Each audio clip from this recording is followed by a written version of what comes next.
All right, we're back with you, keeping a close eye on our ag commodity trade. And this time, I want to invite a little extra help from the one and only Ted Seifried of Zaner Ag Hedge in Chicago. He joins us right now. All right, Ted, we had the weekly export sales numbers out this morning. We also had an overnight export sale. Hadn't heard of those for a little while. First of all, your take on those weekly numbers that came out today. Marlon, they were good. By good, I mean they were within the range of expectations, albeit towards the lower end. It was kind of a lackluster week, but hey, it's still a positive number for soybeans, not a negative, not a cancellation. So that's supportive. And corn wasn't a big number, but we know we're going to see a bigger number next week. So I'd say export sales were really very neutral. But then when you put the overnight sale for corn for both old crop and new crop, in both to China, that adds a little bit of strength. And I think the big winner of export sales today was the soybean meal at 255,000 metric tons. Again, that was within the range of expectations, but up near the high, and justifying that soybean meal to be quite a bit higher here today, going to test its 50-day moving average. And so far, that's kept us in check, but today is early. Let's take a look at our prices, and our quotes are provided by bar chart here. On the corn board, as we start things off here, the nearby has been running away from the deferreds like it has for the last couple of weeks. May corn 2 1/4 higher at 658 1/4. December down a half at 555 even per bushel. In soybeans, well, it had been kind of a similar thing, but now they're kind of staying even. May soybeans, interesting, they got as high as 1522 1/4. They had quite a run going there for a while, and now they're settling in at 1512, so that would be 7 3/4 higher. So at one point we were close to 20 cents higher, and we gave back half of it already. November soybeans, they're currently at 1315, and now we are 7 1/4 cents higher on the day. On the May wheat in Chicago, we're 5 3/4 lower at 673 3/4. And July is down 4 1/4. Kansas City May is down 12 1/4 at 851 1/4. July down 10. Let's stop right there. What's with KC wheat here the last couple of days, Ted?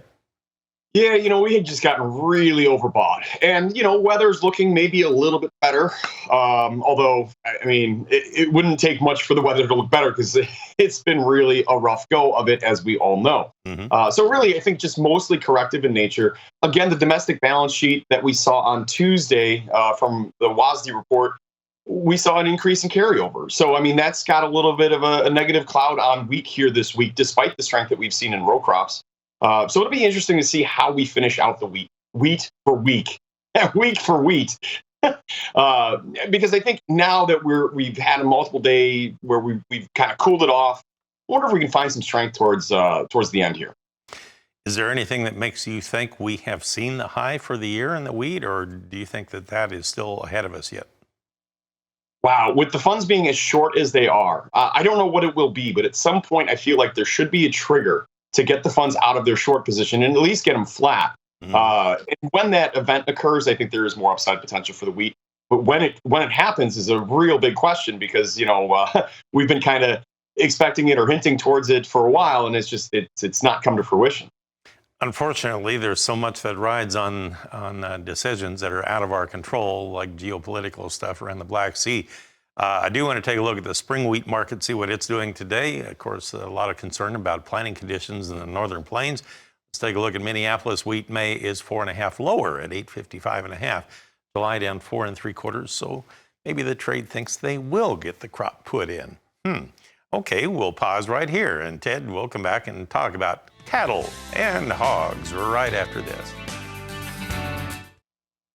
All right, let's go back to Ted Seifried and take a look at our livestock trade, shall we? Let's take a look first at our live cattle board and our quotes provided by bar chart. Well, now it's interesting, Ted, we have turned mixed here with strength on the nearbys, but not on the deferreds. You have June live cattle 95 higher at 165.80. They punched up to 166.27 early on, which I believe was new contract highs. And the August is now 37 higher at 164.35, but the deferreds are having a hard time keeping up. They're kind of steady, maybe a little lower. On the feeders, well, you have May 62 higher now at 209.20. That's off of our earlier high of the day, though, by just about $1. August is now 87 higher at 226.62. Lean hogs have tended to drag their little hog feet, and well, they are again today. The May contract 82 lower at 80.70, and now you have June lean hogs 7 lower at 87.47, but no ball of fire there by any stretch. I did want to take a look at the beef and pork export sales that came out this morning. And Ted, they had to be a disappointment, you would think, to the trade, even though cattle are still trading higher. Look at the beef exports, only 8,700 tons. That's like barely more than the pickup load. Pork, 27,100 tons. But yet the market continues to march higher on the beef. That's fairly impressive, right? Yeah, absolutely, Marlon. And that's funny. That's a really large pickup load, by the way. But, no, to your point, though, rather disappointing exports. But, the cattle market's not really been concerned as much about exports as it is about domestic demand. And we feel pretty good about domestic demand. That PPI number coming in softer than expected was a bit of a surprise. And that is fairly friendly for the markets. You look at the stock markets trading back positive again, dollar under pressure.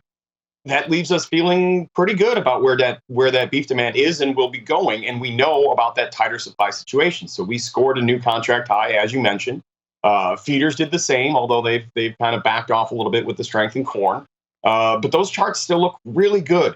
And not a mature bull market where we're seeing crazy sorts of volatility, blow off tops type of things. Mm-hmm. This is an organized, well put together bull market that's, I'm not going to say it's in its youth because it has been going on for a while, but it's maybe middle aged, it feels like. So unless something changes really dramatically in the outside market picture, I think there's still some longevity left here for these runs that we're having.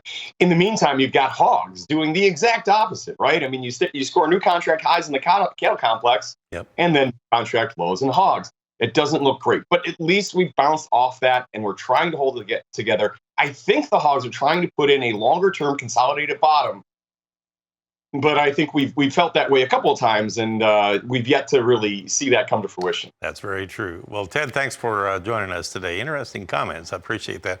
Ted Seifried of Zaner Ag Hedge in Chicago. Tammy,